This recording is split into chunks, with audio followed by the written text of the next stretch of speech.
کیا کینیڈا نایاب معدنیات کے معاملے میں چین کی جگہ لے سکتا ہے؟ چین اس وقت نایاب ارضی عناصر کی عالمی منڈی پر چھایا ہوا ہے، نہ صرف پیداوار بلکہ ان کی پروسیسنگ میں بھی۔ امریکہ کی جانب سے لگائی گئی تجارتی پابندیوں کے جواب میں چین نے کئی نایاب ارضی معدنیات اور میگنیٹس کی برآمد روک دی ہے۔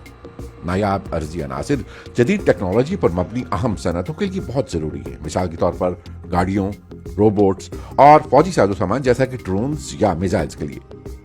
امریکہ اور یورپ چین پر اپنے انحصار کو کم کرنے اور متبادل ذرائع تلاش کرنے کی کوشش میں ہیں۔ کینیڈا کان کنی کی ایک طویل تاریخ رکھتا ہے۔ موجودہ حالات میں یہ ملک نایاب معدنیات کے لیے توجہ کا مرکز بن چکا ہے۔ کینیڈا میں تقریباً 200 کانیں ہیں جہاں مختلف معدنیات اور دھاتیں نکالی جاتی ہیں۔ دنیا بھر میں کان کنی اور معدنی تحقیق کرنے والی تقریباً نصف کمپنیوں کا مرکز یہی ملک ہے۔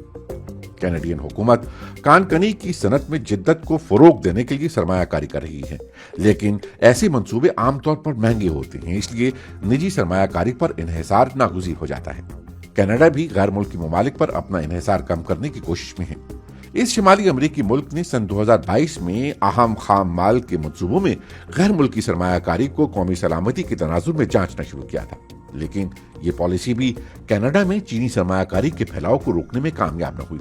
چینی کمپنیاں کینیڈا کی کان کنی کی صنعت میں سب سے زیادہ سرگرم ہیں۔